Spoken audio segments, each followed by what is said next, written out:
Yo, what's going on YouTube? This your boy Kamen Zero Spike back again once again. And today, people, today we're here for Ohsama Sentai King-Ohger episode 21, and this is basically like a recap-ish like episode, but also basically we're stepping forward basically into like somewhat of a, but basically into a new arc. Basically this is Gira fully establishing himself as the king of Shogunam.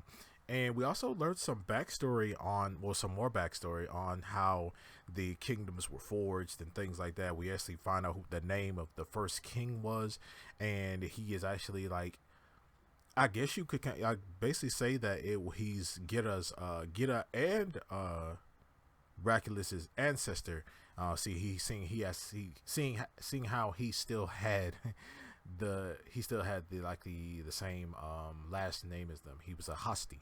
So this episode basically is a kind of a recap episode of everything that's gone on up until now, and basically showing off all the rest of the other kings and basically all the rest of the other kings, what all they do, the history of their kingdoms and things like that. Just reestablishing what's going on in these other kingdoms and everything.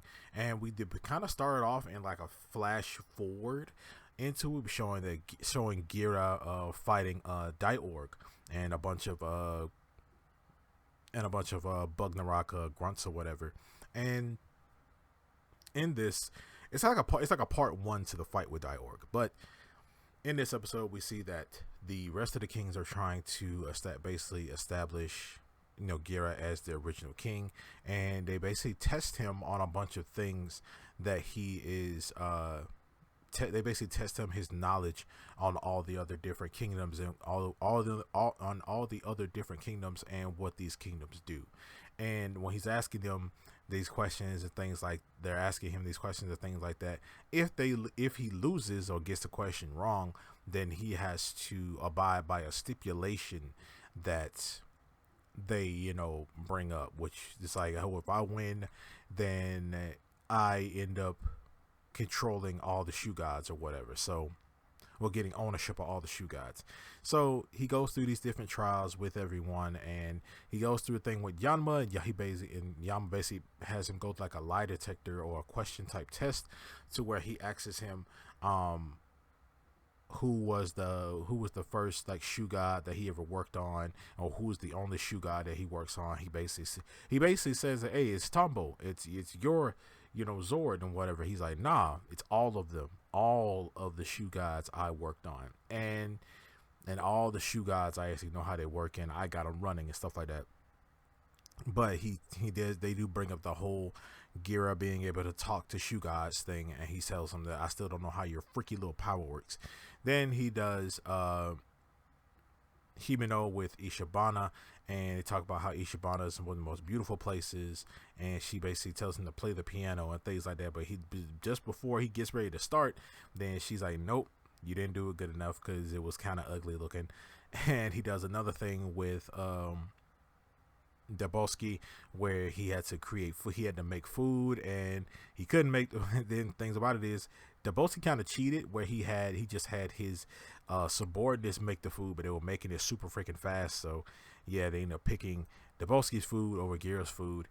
We see that he did the same thing with he had to do a staring contest with Rita, and then they revealed their face to him, and he ends up laughing. So technically they're all kind of cheating, and he ends up losing to everyone. He doesn't have to do one with Jeremy, because Jeremy technically does not have a kingdom, but and all their and he has to basically abide by all their stipulations. While all this is going on, we see that Duga, I think it's the Ouija, like I call him, but Duga, he's actually going to all the other different kingdoms trying to get hired by them, and failing miserably with all of them. He does go to he ends up going to Inkastopia and making a computer explode. He goes to Ishibana. He's not able to hold the sword or move or anything like that. Well, he goes to Tofu. He goes to Tofu and he ends up revealing his face, because that's why we never see any of Daboski's subordinates show their face, because they're not supposed to. And then he ends up getting arrested by Rita's subordinate. He ends up getting arrested by her and brought over into her kingdom, and he does end up getting hired there, but he decides not to do it at the end. And then he ends up going back to Shogunam, which he pleads with Gira to let him, come back to Shogunam. And Gira's like, yeah, man, come on back here, stuff like that. And then that's when he, Gira honors him, and he said, it'll be my honor, my pleasure to be back with you and stuff. He shows Duga the stipulations that the other kings wanted, and Yama wants control of all the Shu gods. Hibino wants everybody in Shogunam to wear nothing but Ishibana, nothing but Ishibana fashion. Dabowski wants wants a bunch of land to be taken away for tofu agriculture, and I forgot what Rita wanted. What did Rita want? I can't remember, but let me know down in the comment section below. But yeah, they all wanted something, and by him having to do these stipulations, which I don't think he actually is going to do, I think all of it was like a joke, but Duga basically tells him that, hey, if you abide by any of these stipulations, they basically leave you with nothing. Like, only role you would have is being king here, but other than that, you would control everything. Like, they would control everything and leave you with nothing, and then they could eventually take down your whole, take everything down from you and stuff. And then get us well, even though that could happen, we're still the crew, and when we all work together, we're basically unstoppable and things like that. And that's when Dai-Org, we get back to where we were in the first episode, back where we were in the first in the first beginning of the episode, where Dai-Org attacks Shogunam with him and a bunch of Bugnaroks, and that's when Gira goes to basically fight him, and he transforms into the golden form. And while he's fighting Dai-Org, Dai-Org gets ready to do this ultimate attack, and Gira's getting ready to take the attack head on, but and Gira looks behind him, and he's like, oh no, and he runs away. And Dai-Org is like, you're gonna run away from me as a king? And then he throws a blast at him, and Gira actually protects someone, but it is actually one of the kids from the orphanage, and he ends up Gira ends up protecting him. And that's when Gira actually gets up, and that's when Duga comes in, takes the kid away, and that's when Gira gets ready to go fight Dai-Org. But then the rest of the kings, the rest of the rangers come in, and they get ready to fight Dai-Org, and they end up getting some good hits on him. But then the episode basically ends off right there. But then the next episode, we're going to see that the fight continues with him growing and things like that. Because in this episode, we did not get a mecha fight in this, but nonetheless, it was actually pretty cool. I did like how it was like a sort of an actual episode, but also it was like a recap-ish episode of everything that's going on, and actually setting up this new arc that we're actually going down. And didn't see Raculus at all or anything like that. No mention of Raculus really.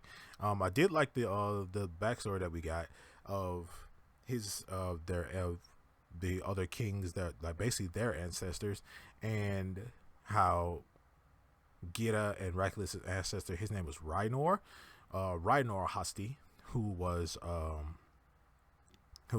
it basically is the reason why they have this whole stipulation thing, where even Jeremy basically mentioned it, to where Rhinor said that, hey, if I lose, I will do anything you say. So that's why they have these stipulations in the first place for this. It's his ancestors' fault. So yeah, I did. And then since Rhinor won, he's the one that sent the other warriors, because there was 6 warriors, sent all the other warriors off to their own specific kingdoms for them to rule themselves. So everybody has their own kingdom. So I did like that little thing of history. I hope we're not. I hope they don't freaking go on like say this history over and over and over again, even though it was cool. But in the opening of the episode, when they did the opening theme of the episode, it showed everyone doing a dance to like the theme song. But also there's a part where we have like where Geets was in it. It was like Geets and Gira next to each other, and like but there were like clones of them everywhere, but it was CGI'd. Like you had everyone else be in the suits. You had like the Rangers in and out of suit doing the dance, and you had other characters in the series also doing the dance and stuff like that. But then when you get to this part, it's heavily CGI'd and it looks kind of bad, and it's only for like it's only like a few seconds, maybe like 2 seconds, and you only see Geese do like one move. But I'm like, why did they do that? Like, you could have had, why didn't you just have the actual suit, like the actual actor's suit, it like there? Like, I understand these two series are going on at the same time, even though Geets is about to end, but still, like, you had like, what was that? It was just out of nowhere. It was weird looking. But yeah, you could have had actual Geets there dancing next to Gira. I mean, come on. But other than that, not much to say about this episode. I did even not much to say about this episode, but I did like, you know, the establishing of Gira being the king and things like that. Him trying to come to terms with, how do I be a king and stuff like that. How do I do this? Like, the pressure's on now. He actually is king now. He went from a rebel, you know, and a fugitive to being a king again, a king now and stuff like that, taking his rightful place, you know, because he is royalty. So, which still is new to him. So I'm wondering how he's going to be able to deal with it. I think Gid'll be okay. I think he'd be cool. We haven't seen like the actual, like the public, you know, how people feel about Gira being king, which I'm pretty sure we're going to get. Like, we're going to get that because we saw a lot of it when Raculus was king. So, yeah. But other than that, you guys, let me know down in the comment section below what you guys think of this episode of Ohsama Sentai King-Ohger. Make sure to like, share, subscribe, hit that notification bell. As remember, as I always say, stay henshin.